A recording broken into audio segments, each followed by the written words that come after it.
BJP ಬಂದರೆ ಒಳ್ಳೆಯದು ಸೆಂಟ್ರಲಲ್ಲಿ. ಯಾಕೆ ಕಾಂಗ್ರೆಸ್ಸಲ್ಲಿ ಯಾರು ಅಂತ ನಾಯಕರು ಇಲ್ವಾ ಹಾಗಾದರೆ? ಕಾಂಗ್ರೆಸ್ಸಲ್ಲಿ ಇದ್ದಾರೆ ನಾಯಕರು, ಅಷ್ಟು ಎಕ್ಸ್ಪೀರಿಯನ್ಸ್ ಯಾರೂ ಇಲ್ಲ.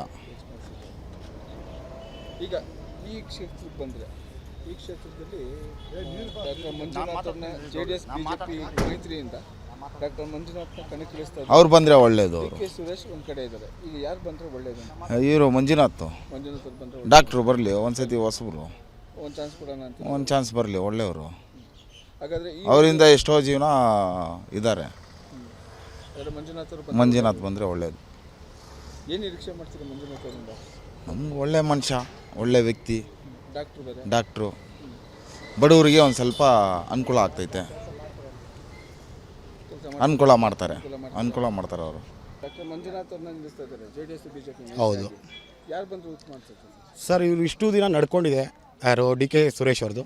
ಹೊಸ್ದಾಗಿ ಮಂಜುನಾಥ್ ಅವ್ರು ಬರ್ತಿದ್ದಾರೆ. ಅಟ್ಲೀಸ್ಟ್ ಅವ್ರು ಓದಿ ತಿಳ್ಕೊಂಡಿರೋರು. ಒಂದಷ್ಟು ಒಳ್ಳೆ ಕೆಲಸಗಳು ಆಗಿದೆ ಅವ್ರ ಕಡೆಯಿಂದ, ಹಾಸ್ಪಿಟ್ಲಲ್ಲಾಗಲಿ. ಸೊ ಬೇರೆ ಕಡೆ ಆಗೋದಕ್ಕಿಂತ ಖರ್ಚು ಅಲ್ಲಿ ಕಡಿಮೆನೂ ಆಗಿದೆ ಜಯದೇವ ಹಾಸ್ಪಿಟಲಲ್ಲಿ. ಸೊ ಹಂಗಾಗಿ ಅವ್ರಿಗೆ ಹೊಸ ಅವಕಾಶ ಕೊಟ್ಟರೆ ಒಳ್ಳೆಯದು ಅನಿಸುತ್ತೆ. ಹೌದು, ಬದಲಾವಣೆ ಕೇಳ್ತೀರಿ 100%.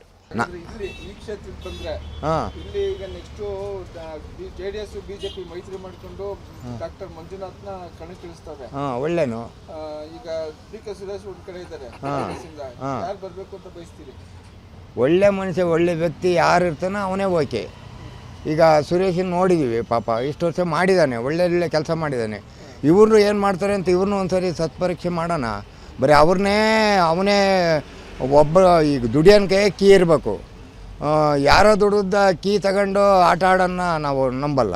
ನೋಡೋಣ, ಇವ್ರನ್ನ ಮಂಜುನಾಥನ ಒಂದು ಸರಿ ನೋಡಿ ಅವನ್ನ ಮೂಲಿ ಕುಂಡ್ರಿಸೋಣ. ಒಂದು ಸರಿ ನೋಡೋಣ, ಚೇಂಜ್ ಆಗ. ಕೊಟ್ಟಿದ್ದೀವಲ್ಲ, ಈಗ ಇವನು ಒಂದು ಸರಿ ನೋಡೋಣ. ಒಬ್ಬನ್ನೇ ಭೂತಪ್ಪ ಅನ್ನಬಾರ್ದು, ಇನ್ನೊಬ್ಬನು ನೋಡೋಣ ಒಂದು ಸರಿ, ಅವಾಗ ಸಮಾಧಾನ. ಸ್ವಾದಿಷ್ಟತೆಯ ಸ್ವಾದ, ತಾಜಾತನದ ಆಹ್ಲಾದ, ಉತ್ತಮ ಆರೋಗ್ಯ ಮತ್ತು ಹೆಚ್ಚಿನ ರೋಗ ನಿರೋಧಕ ಶಕ್ತಿಯ ವೃದ್ಧಿಗೆ ಈಗ ನಿಮಗೆ ಸಿಗುತ್ತಿದೆ ಉತ್ತಮ ಗುಣಮಟ್ಟದ ಪೌಷ್ಟಿಕಾಂಶ Shri Vaidik millet health mix. ಇದು ಸಿರಿಧಾನ್ಯಗಳ ಸಂಪತ್ತು.